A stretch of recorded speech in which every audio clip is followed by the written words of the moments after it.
తెలంగాణ వచ్చిన తర్వాత 10 సంవత్సరాల మిగులు రాష్ట్రానికి ముఖ్యమంత్రి ఉన్నటువంటి కేసీఆర్ గారు రాష్ట్రంలో 8 లక్షల కోట్ల అప్పైంది. వాస్తవంగా రాష్ట్రంలో జరిగినటువంటి అప్పును చూస్తే వాటిని సక్రమంగా ఖర్చు పెట్టుంటే ఈ రోజు ఈ భువనగిరి టౌన్ లో మనం ఏదైతే డ్రైనేజ్లు, రోడ్లు, భువనగిరి అనే కాదు, రాష్ట్ర వ్యాప్తంగా ఉన్న మున్సిపాలిటీలు కానీ, రాష్ట్ర వ్యాప్తంగా ఉన్నటువంటి గ్రామ పంచాయతీలు కానీ సస్యశ్యామలం అయ్యేటి. మరి ఆ రోజు నీళ్లు, నిధులు, నియామకాల నినాదంతో పోరాటం చేసినటువంటి టిఆర్ఎస్ పార్టీ బిఆర్ఎస్ గా మారి మరి నీళ్లు విషయానికి వస్తే ఇప్పుడే కుమ్మమణిలు అన్న చెప్పిండు. నిన్ననే నీళ్ల విషయంలో క్లారిటీ చర్చ జరిగింది. నిధుల విషయానికి వస్తే మనందరికి తెలిసిందే, ప్రతి నెల 8,000 కోట్ల రూపాయలు మనం మిత్తిలు కట్టే పరిస్థితికి వచ్చింది ఈ రాష్ట్రము. ఇంత ఆర్థిక ఇబ్బందులున్నా నియామకాల విషయానికి వస్తే కూడా మీకు తెలుసు, గతంలో గ్రూప్ 1, గ్రూప్ 2, గ్రూప్ 3, గ్రూప్ 4 నోటిఫికేషన్లకే పరిమితమయ్యారు తప్ప పరీక్షలు పెట్టాలన్న చిత్తశుద్ధి లేకుండా పరిపాలించినటువంటి దౌర్భాగ్య పరిస్థితి బీఆర్ఎస్ పాలనలో. కానీ ఈ రోజు వచ్చిన సంవత్సరంన్నరలో మేము వీలైనంత మటుకు 60,000 ఉద్యోగాలు భర్తీ చేయడం జరిగింది. దావోస్ కి రేవంత్ రెడ్డి గారు వెళ్ళి ఎన్నో పెట్టుబడులు తీసుకొచ్చి అన్ని గ్రౌండింగ్ అవుతున్నాయి. అంటే 10 ఏళ్ల సంసారం వాళ్ళు ఏం చేసిరో గానీ సంవత్సరంన్నరలోనే ప్రజల్ని తప్పుదోవ పట్టించే ప్రయత్నం చేస్తున్నారు. సంవత్సరంన్నరలోనే ఏం కాలేదని చెప్పి తెలంగాణ ప్రజల్ని మభ్యపెట్టే ప్రయత్నం బీఆర్ఎస్ పార్టీ నాయకులు చేస్తున్నారు. ఏ రోజు కూడా అపోజిషన్ అనేది కన్స్ట్రక్టివ్ గా ఉండాలి, డిస్ట్రక్టివ్ గా ఉండొద్దు. హరీష్ రావు గారు, కేటీఆర్ గారు ముఖ్యంగా, ఎందుకంటే కేసీఆర్ గారు మీకు తెలుసు మా కుమ్మవాణిలు అన్ననే ఆ రోజు అసెంబ్లీకి పోతాడు, అసెంబ్లీకి వచ్చే దాఖలాలే లేవు, అసెంబ్లీకి వస్తలేడు. అపోజిషన్ పార్టీ రోల్ తీసుకొని ఒక ప్రతిపక్ష నాయకుడు హోదాలో ఉండి కూడా ఆ హోదాకు సంబంధించినటువంటి ఆయన చేయాల్సినటువంటి మినిమం క్రైటీరియా ఏదైతుందో అటెండెన్స్ కూడా వేయలేని పరిస్థితి ఉన్నప్పుడు మేము ఒకటే చెప్తున్నా కేటీఆర్ గారికి, కేటీఆర్ గారు రోజు వచ్చి రేవంత్ రెడ్డి గారి మీద ఛాలెంజ్ చేస్తున్నారు. రేవంత్ రెడ్డి గారిని ఈ క్లబ్ కు ఆ క్లబ్ కు రమ్మంటే నిన్న రేవంత్ రెడ్డి గారు క్లియర్ గా చెప్పారు, ఇక నాయన మీ నాయనకి ఎట్లా ఆరోగ్యం బాగాలేదు కాబట్టి మీ నాయన ఉన్న ఫామ్ హౌస్ కే మేము వస్తాం, అక్కడ మాకు అసెంబ్లీ పెట్టమంటే పెడతాం, ప్రజా సమస్యల మీద చర్చ చేద్దాం, మీ 10 ఏళ్ల పాలనలో ఏం జరిగిందో తెలంగాణ ప్రజల ముందు మనం మాట్లాడదామని చెప్పి. ముఖ్యంగా ఈ రోజు ఒక తెలంగాణ ప్రజలు అప్రమత్తంగా ఉండాలి. మళ్లీ తెరలేపుతుర్రు ఆంధ్ర తెలంగాణ సెంటిమెంట్ ను గోదావరి జలాలు, కృష్ణా జలాల మీదకి వెళ్ళి స్లోగా తీసుకుపోయి ఇప్పుడున్న ప్రభుత్వాన్ని అక్కడ ఉన్నటువంటి ప్రభుత్వానికి అంటగట్టి ఇక్కడ జరుగుతున్న ప్రతి డెవలప్మెంట్ ని, ఇప్పుడు ఆ బనకచెర్ల అనే బంక ఈ ప్రభుత్వం మొదలుపెట్టింది కాదు. బనకచెర్ల అనే బంక 2016 అపెక్స్ మీటింగ్ లో ఆ రోజు చర్చలలోనే 15 అపెక్స్ లేమో అన్న చెప్పినట్టు 299 టీఎంసీలు సాలు అని చెప్పొచ్చు. ఎవరికి? కృష్ణా జలాలని. మీ అందరికి తెలిసిందే, మన దక్షిణ తెలంగాణలో కృష్ణా జలాలే మనకు ముఖ్యమైన జలాలు. ఎందుకంటే నాగార్జున సాగర్ గాని, శ్రీశైలం గాని, అక్కడ ఉన్నటువంటి మహబూబ్ నగర్, అటు ఉన్నటువంటి నల్గొండ ప్రాంతం, అవన్నీ కూడా కృష్ణా నదీ జలాల కిందనే ఉన్నాయి. మనకు కృష్ణా నది మొత్తం తెలంగాణకు వచ్చి 811 టీఎంసీలు ఆంధ్రప్రదేశ్ కి, ఉమ్మడి ఆంధ్రప్రదేశ్ గా ఉన్నప్పుడు కృష్ణాలో అటు మహారాష్ట్ర, కర్ణాటక, ఆంధ్రప్రదేశ్ మూడిట్లో పోయి సముద్రంలో కలిసేది. ఒక రాష్ట్రం కింద ఆంధ్రప్రదేశ్ ఉండేది కాబట్టి 811 టీఎంసీలు మన రాష్ట్రానికి వచ్చేది. వచ్చినప్పుడు ఇప్పుడు మన తెలంగాణ వచ్చిన తర్వాత ఎవరు ఉండే ముఖ్యమంత్రి? కేసీఆర్ గారు ఉండే ముఖ్యమంత్రి. ఇంటర్నేషనల్ వాటర్ డిస్ప్యూట్ ట్రిబ్యునల్ అంటే ఇంటర్నేషనల్ స్టాండర్డ్స్, అంతర్జాతీయ నీటి సమస్యల పరిష్కారం దానికి సంబంధించిన అంశం ఏంటంటే, ఏ రివర్ అయినా, ఏ కృష్ణానైనా, గోదావరి అయినా ఎంత పర్యావరణ ప్రాంతం ఉంటుందో, అంటే మనకు దగ్గర 68.5% ఈ కృష్ణా రివర్ ఈ ఆంధ్రప్రదేశ్ మన తెలంగాణ ప్రాంతం నుంచి పోద్ది. తీరా చూస్తే మనకు వచ్చేది ఎంత అంటే 34%. ఇప్పుడు 299 అంటే 34% మాత్రమే. వాళ్ళు 32% వాళ్ళ దాంట్లో ప్రవహిస్తున్న కృష్ణా నదిలో 68% అంటే వాళ్ళు తీసుకుంటున్న 512, 68% వాళ్ళు నీళ్లు వాడుకుంటారు. మరి దీన్ని ఎవరు పరిష్కరించేది ఉండే ఆ రోజు నీళ్లు, నిధులు, నియామకాల నినాదంతో ప్రభుత్వంలోకి వచ్చినట్టు ప్రజల్ని తప్పుదో పట్టించినటువంటి కేసీఆర్ గారు మరి 2015 అపెక్స్ లా కృష్ణా ట్రిబ్యునల్ దగ్గర అపెక్స్ మీటింగ్ లో కూర్చొని, బాబు నాయన గతంలో మీరు అన్యాయం ఆంధ్ర పాలకులు పరిపాలించిరనే మనకు నీళ్లు, నిధులు, నియామకాల విషయంలో మన నోట్ల మట్టి కొట్టిరనే కదా మనం తెలంగాణ తెచ్చుకుంది. మరి తెలంగాణ తెచ్చుకున్నాక ముఖ్యమంత్రి అయినటువంటి కేసీఆర్ మొట్టమొదటి అపెక్స్ మీటింగ్ ఏమని ఫైట్ చేయాలి? నా 68% వాటా నాకు కావాలి, మరి నా కృష్ణా నది 68% శాతం నా దాంట్లోకి వెళ్ళే పోతుంది క్యాచ్మెంట్ ఏరియా, మరి నాకు నాకు అంతే నీళ్లు కావాలని కోరుకుంటాడా? 299 చాలని చెప్పి చేతులు జరుపుకొని వచ్చినోడు వచ్చిండు. పోనీ ఆ 299 అయినా వాడుకుంటా అంటే 10 సంవత్సరాల ఏ సంవత్సరం కూడా 299 టీఎంసీలు వాడుకునే ప్రయత్నం చేయలేదు. ఎందుకు చేయలేదు అంటే దాని కింద ఉన్నటువంటి ప్రాజెక్టులను కాంగ్రెస్ హయాంలో మొదలు పెట్టింది కాబట్టి, అవన్నీ సెంట్రల్ గవర్నమెంట్ అప్రూవ్ అయిన ప్రాజెక్ట్స్ కాబట్టి అవి చేస్తే ఈయన కమిషన్ రాదన్న దరిద్రపు ఆలోచనతో పోయి గోదావరి జలాల మీద కాళేశ్వరం కట్టడానికి పోయాడు. గోదావరి జలాల విషయం కూడా చెప్తా, మనకి ఎట్లా నష్టం జరిగిందో నల్గొండకు ఈ కింద ప్రాంతాల గోదావరి జలాలలో కూడా తుమ్మిడి అట్టి దగ్గర మనం ప్రాజెక్ట్ కడదామని డిసైడ్ అయ్యారు. 40-50 వేల కోట్లతో ప్రాజెక్ట్ కట్టి ప్రాణహిత చేవెళ్ళ అని పెట్టి రాజశేఖర రెడ్డి గారు 2007-8 ఇటు రంగారెడ్డి జిల్లాకు 2 లక్షల ఎకరాలు, నల్గొండ జిల్లాకు 2 లక్షల ఎకరాలు నీళ్లు ఇవ్వాలన్న ఆలోచనతోటి ప్రాణహిత చేవెళ్ళ పెడితే ఈయన దరిద్రపు ఆలోచనతోటి ఈయన వరద జలాలు ఉన్నాయి ఆంధ్రోలను వాడుకోమని చెప్పి రత్నాల సీమ రాయలసీమ అని చెప్పి రోజమ్మ ఇంటికి పోయినప్పుడు వరద జలాలు 3000 టీఎంసీలు పోయి సముద్రంలో కలుస్తున్నాయని చెప్పినటువంటి కేసీఆర్ మరి వరద జలాలు కూడా మన సమాన భాగం ఉండాలి కదా. మరి ఆ వరద జలాలు జారిపోతుంటే ఆంధ్రోలను వాడుకోమని చెప్పినటువంటి కేసీఆర్ రోజమ్మ ఇంటికి పోయినప్పుడు మరి ఆ వరద జలాలలో ప్రాణహిత చేవెళ్ళ చేసి మనకు ఈ చేవెళ్ళ ప్రాంతంలో ఉన్నటువంటి రంగారెడ్డి జిల్లా, ఆ కింద ప్రాంతంలో ఉన్నటువంటి నల్గొండ జిల్లాని ఎందుకు కట్ చేయాల్సి వచ్చిందో మీరు అర్థం చేసుకోవాలి. ఆయన ఈ కట్ చేసి కేవలం కాళేశ్వరం కట్టి ఆ ఉత్తర తెలంగాణలో ఉన్న జిల్లాలకు ఇచ్చుకుంటే నీళ్ళన్నీ అక్కడ వేస్ట్ అవుతున్నాయి, మీరు వాడుకోవచ్చు అని చెప్పి మాట్లాడిందే కేసీఆర్. ఇవాళ కావాలని కేటీఆర్ గారు తొడలు కొడుతుండు, వచ్చి రేవంత్ రెడ్డి గారిని రమ్మంటుండు, రా చర్చలకు. ఏందా చర్చలకు వచ్చేది? మీ నాయనకి ఇప్పుడు రేపు నిన్ననే మా కుంభమణిలన్న అందరూ కూడా నిన్న నేను పార్లమెంట్ లో ఉన్న సమావేశాలు కాబట్టి అందలేకపోయినా ఇవాళ చెప్తున్నా నేను, వాస్తవంగా రేవంత్ రెడ్డి గారు అదే ఫామ్ హౌస్ కు వచ్చి ఇదే చర్చ చేద్దాం, తెలంగాణ ప్రజలకు అర్థం కావాలి. అసలు నీళ్లు దోసుకోపోయింది ఎవరు, దోసుకోపోవడానికి ఎవరు వంత పాడిరు, ఎవరు కమిషన్ల కోసం దక్షిణ తెలంగాణలో ఉన్నటువంటి కృష్ణా జలాలను కాపాడుకునే ప్రయత్నం ఎవరు చేయలేదు. అంటే 299 టీఎంసీలు కూడా గత 10 సంవత్సరాల వాడుకుంది ఎప్పుడు తెలుసా? పోయిన సంవత్సరం వాడుకున్నాం 286 టీఎంసీలు దగ్గర వాడుకున్నాం మనం పోయిన సంవత్సరం. ఇప్పటికైనా మనం అందరం ఆలోచించాల్సింది ఏంది? ఈ మాయమాటలు మాయాదారి మాటలు చెప్తున్నటువంటి కేసీఆర్ కుటుంబం మాయలు పడకుండా అసలు మన దక్షిణ తెలంగాణలో మనం కృష్ణా జలాల మీద 299 కాదు, మనకు రావాల్సినటువంటి భాగం కోసం ఒకటి ఫైట్ చేయాలి, 2 మరి తీసుకున్న నీళ్లను ఎక్కడ దాచిపెట్టాలి, ఎన్ని ట్యాంకులు కట్టుకోవాలి, ఎన్ని రిజర్వాయర్లు కట్టుకోవాలనే దాని మీద చర్చ జరగాల్సిందే. అయ్యాల 2 లక్షల కోట్లు ఖర్చు పెట్టినటువంటి కేసీఆర్ కేవలం ఉత్తర తెలంగాణలో కాళేశ్వరం మీద పెట్టింది తప్ప సగం పనులు కంప్లీట్ అయిపోయినటువంటి ఎస్ఎల్బిసి టన్నల్ గాని, సగం పనులు కంప్లీట్ అయిన జూరాల ఈ కింద ఉన్నటువంటి పాలమూరు రంగారెడ్డి ప్రాజెక్టుల మీద కనుక ఒక 5-6 వేల కోట్లు ఖర్చు పెట్టినా కానీ లక్షల ఎకరాల నీళ్లు ఈ రోజు లక్షల ఎకరాలకు నీళ్లు వచ్చేది. మనకు కృష్ణా జలాలను కాపాడుకునే ప్రయత్నం చేద్దు. కానీ రాజకీయాలే చేయాలని మళ్ళీ మొదలు తెరలేపిరు. తెలంగాణ ప్రజలు అప్రమత్తంగా ఉండాలి.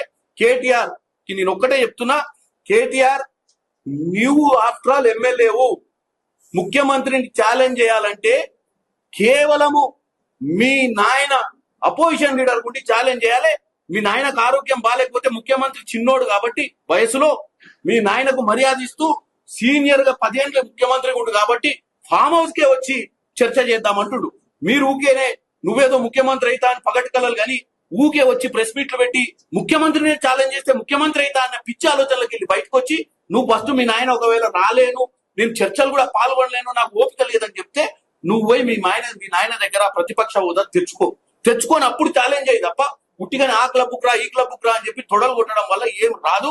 నాకు తెలుసు నువ్వు గతంలో అమెరికాలో చదువుకొని డైరెక్ట్ ఉద్యమానికి సంబంధం లేకుండా వచ్చి ఈడ నువ్వు ఎమ్మెల్యే మంత్రి అయినంత మాత్రాన ముఖ్యమంత్రి అవుతావని మాత్రం కలలు కనొద్దని చెప్తున్నా. ఇక నుంచి నువ్వు ముఖ్యమంత్రి నీ స్థాయి ఎంత అని అడిగే హక్కు లేదు. ముఖ్యమంత్రికి స్థాయి ఏందో మాకు తెలుసు. రేవంత్ రెడ్డి గారు ఈ రోజు ముఖ్యమంత్రి స్థాయి ఏందో అడగాలంటే మీ నాయనని అడుగుపోయి, ఇవాళ మీ నాయన ఫామ్ హౌస్ లో వండుకోవడానికి కారణం ఎవరో తెలుసా? ఇదే రేవంత్ రెడ్డి గారు. ఇవాళ ప్రజా పాలన అందించడానికి ప్రజల దీవెనతోటి ముఖ్యమంత్రి మీ నాయన ఫామ్ హౌస్ లో బండబెట్టిండు. నువ్వు వచ్చి ఆయన ఎంత, ఆయన అవకాశం ఎంత అడగాల్సిన ధైర్యం నీకు అవసరం లేదు. నీకు ధైర్యం ఉంటే పోయి మీ నాయనని ఫామ్ హౌస్ లో అడుగు, ముఖ్యమంత్రి సత్తా ఏందో అప్పుడు చెప్తా నీకు చెవులా. కాబట్టి నేను ఒక్కటే కోరుకుంటాను, తెలంగాణ ప్రజలను మళ్ళీ తప్పుతో పట్టించే ప్రయత్నం బీఆర్ఎస్ పార్టీ ముమ్మాటికి చేస్తుంది. మనం అందరం కూడా ఈ ప్రజాపాలనను కష్టపడి తెచ్చుకున్నాం. మళ్ళీ రాబంధువులు దోచుకుంది సరిపోక మరొకసారి దోచుకోవాలన్న పిచ్చి ఆలోచనతో మళ్ళీ దక్షిణ తెలంగాణకు అన్యాయం చేసినటువంటి వీళ్ళ ఆలోచనలు నేను ఇప్పుడే మీకు చెప్పిన ఎట్లా అన్యాయం చేశారు. అసలు అక్కడ కట్టాల్సింది ఇప్పుడు మొత్తం అక్కడ కూడా 1486 టీఎంసీలు ఉమ్మడి ఆంధ్రప్రదేశ్కి వస్తే మనకు 968 వచ్చినాయి. ఆ 968 కాపాడుకునే నీళ్లకు కట్టాల్సిన ప్రాజెక్టు 2 లక్షల కోట్లు ఖర్చు పెట్టి కూడా ఇప్పటికీ కూడా 968 టీఎంసీల నీళ్లను గోదావరి జలాల బేసిన్ల మీద మనం నిల్వ చేసుకునే పరిస్థితి లేదు. ఎందుకంటే కట్టిన కాళేశ్వరం కూలిపోయింది. మరి ఈ 968 టీఎంసీలు ఎట్లా దాస్తావు? కాబట్టి వరద జలాలే కాదు, నికర జలాలను కూడా, నికర జలాలు 299 కృష్ణా బేసిన్ మీద, నికర జలాలు 968 గోదావరి మీద కూడా 10 ఏళ్ల పాలనలో 8 లక్షల కోట్ల అప్పైన తెలంగాణలో ఇప్పటికీ కూడా నీళ్లు దాచుకోనికే మనం ఇన్ని కోట్లు ఖర్చు పెట్టి ఇటు ఊర్లు డెవలప్ కాలే. ఇవాళ మేము మున్సిపాలిటీలో తిరిగితే మున్సిపాలిటీలు డెవలప్ కాలే. ఇటు RRR లాంటి మేజర్ ప్రాజెక్టులు చేసుకోలే, మెట్రో 2 తెచ్చుకోలే, మూసీ ప్రక్షాళన చేసుకోలే. మరి ఎటుపోయినాయి ఈ లక్షల కోట్లు? పోనీ నేను రైతు రంగం కోసమే చేస్తా అంటే కాళేశ్వరంలో పెట్టిన డబ్బులు ఎటుపోయినాయి? కాళేశ్వరం కూలిపోయింది. కాబట్టి నేను ఒక్కటే చెప్తున్నా తెలంగాణ ప్రజలకు, ఈ రోజు భువనగిరి గడ్డ, భువనగిరి కిలా కింది నుంచి చెప్తున్నా, కాంగ్రెస్ పార్టీ కార్యకర్తలు నాయకులు అప్రమత్తంగా ఉండాలి. మళ్ళీ ఒకసారి కుట్రకు తెరలేపే ప్రయత్నం బీఆర్ఎస్ పార్టీ చేస్తుంది. వీళ్లకు కేవలం ఇప్పుడు నిలకడ లేదు. ఎందుకంటే ఇప్పుడే అనిల్ అన్న చెప్పిండు, మొన్ననే ఎన్నికలలో గుండుసున్నా వచ్చింది పార్లమెంట్ లో, ఇక వాళ్ళు లేవలేరని అర్థమైంది. మళ్ళీ సెంటిమెంట్ రాకాలన్న ఆలోచనతో బంకచర్ల బంకం తీసుకొచ్చి మళ్ళీ ఇక్కడ గుట్టాలను చూస్తున్నారు. ఎట్టి పరిస్థితుల కాంగ్రెస్ పార్టీ బంకచర్ల ప్రాజెక్ట్ ని కానియదు. ఏదైతే పోలవరంకి ఎంత టీఎంసీలో అంతే పోతాయి. మేమేమి కేసీఆర్ లెక్క చేపల పులుసు దీన్ని ముచ్చట చెప్పాల్సిన అవసరం మా ముఖ్యమంత్రికి లేదు. మా ముఖ్యమంత్రి అయిందే తెలంగాణ ప్రజల ఒక యంగ్ ముఖ్యమంత్రి. ఇలా 55 ఏళ్ల వయసులో ఉన్న ముఖ్యమంత్రి ఇంకా 20 ఏళ్లు రాజకీయం చేయాలి, అది కూడా ప్రజల ఆశీర్వాదంతో చేస్తాడు. ఇంటికాడ పోయి పండుకునే ముఖ్యమంత్రి కాదు. ఇవాళ గత సంవత్సరాల పాలన ఇటు ఎమ్మెల్యే గారు కానీ, మంత్రులు కానీ, ముఖ్యమంత్రి కానీ ఏ ఒక్క రోజు కూడా సెలవు తీసుకున్న దాఖలాలు లేవు. గతంలో కేసీఆర్ గారు ఎక్కడి నుంచి పరిపాలించిండో కూడా తెలియదు. ప్రగతి భవన్ లో ఉన్నాడా, సెక్రటేరియట్ లో ఉన్నాడా, ఫామ్ హౌస్ లో ఉన్నాడా, ఎక్కడుండో తెలియకుండా పరిపాలించినటువంటి దరిద్ర పాలన వల్లనే ఈ రోజు మా అమ్మలక్కలు ఊర్లలో పోతే అడుగుతారు, అయ్యా మాకు ఇంకా ఇవి రాలేదు, అయ్యా మాకు ఇంకా రాలేదు. నిజంగా వాస్తవం, ఇంకా చేయాల్సింది చాలా ఉంది.